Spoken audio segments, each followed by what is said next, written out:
is Small Business Month in Canada, and after a trying couple of years, it's more important than ever to recognize small businesses who are learning to navigate this new normal. Whether you're just starting out or just thinking about that entrepreneur life, Lisa Chang is here to cover a few top strategies that will help your small business grow. Hey, Lisa.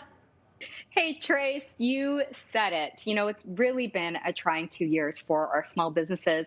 And as much as we've heard about supporting local, I really want to hone in on what small businesses really mean to our Canadian economy. They are literally the foundation of our economy, so much so that 97.9% of all businesses in Canada are actually small businesses, and they employ over 70% of the private labor force. So think about that. Without them, we really are nothing.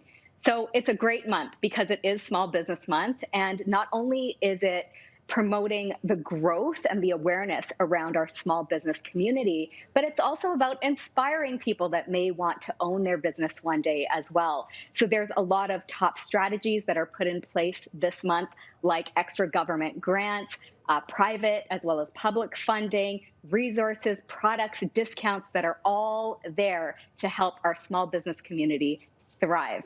Okay, they are small but mighty. Let's get into your first tip for growth, Al. What do you think? Okay, so this is something that I have to say I procrastinated on as a business owner for a long time. And it's all about building that website. Why? Because your customers and your clients need to have a place to go to in order to find you. So one thing that I did is I relied on a great service like what GoDaddy offers. They took me through everything from step one all the way to the end process. And that included creating my domain, creating my email, figuring out what I wanted my website to look like and the purpose of that website as well. So did I just want it to be about brand awareness, or did I want it to actually sell a product and have a POS system in place? Now they're affordable, their customer service is great, and there's many other web builder services out there like Wix as well. All you have to do is, as a business owner, really research what's out there and know what your budget is. Okay, that definitely makes it easier because I wouldn't know where to start to build a website from scratch either. So it's great that these companies exist. What's next? Okay, so what good is a website if your clients can't find you organically and naturally? So what I'm going to say is once you've built that site, you want to focus on what is called SEO best practices. And what that SEO stands for is search engine optimization. So what you want is when a customer goes in to Google maybe a product or service under your umbrella, you want to be the first one that pops up. So where do you start? Number one is focus on content. Content is king, or in our case, queen. And to start in building great content, what you want to do is really get attractive, well-written, trustworthy, and informative content built, and pair that with really great video as well as photo. Once you have that on your site, the chances of customers finding you is really high, and then it helps to increase your search engine rankings, and that's exactly what you want. Content. I mean, it is so important, and getting a second pair of eyes to go over your content, not a bad idea either. Okay, let's move on to social media now. If you don't post it, did it ever even happen, Lisa? I don't think so. But in the case of social media, I think this one is kind of a given. You want to increase your social media presence as a business owner and then communicate with your community regularly by networking virtually. So let's start with social media. Most of us are on social, but Trace, I bet you didn't know that 86% of Canadians that are using social media spend 80% of their time engaging directly with businesses or responding to advertising. So for a business, social media is an incredibly powerful tool. Now, when it comes to networking virtually, one thing that you may want to consider is running virtual events as well as virtual shopping events. This is something that I have been really well versed in, and I have to tell you that when it comes to virtual shopping events, they are incredible. Check out apps like Audience, which once again, I have used, and I have to say, to be able to run an event where you're reaching the masses for relatively low cost, it can be quite powerful. It's amazing to watch that you can like buy things live, which is great. Okay, what is your last tip for us?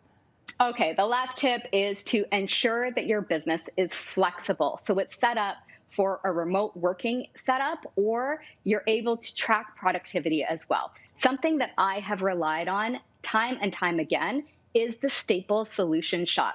This is a one-stop shop. It's a complete marketplace of printing, marketing, design, shipping, tech services, all in one. Now, another thing is if you're working on the go, chances are you're in your car. So some great car manufacturers, they've really focused on research and development in this area. So you're going to find really great car features like your Apple CarPlay, your Android CarPlay. They even have Wi-Fi in the car as well. And that's all set up so that you can be efficient safely while on the road in between stops. You also want things like a Wi-Fi extender, a tripod, a great SLR camera as well. And then, of course, investing in your software. So consider tools like your Google Drive or Dropbox for added storage, also investing in your cloud storage. And I'm always going to recommend a VPN so that you're maintaining your privacy on your business.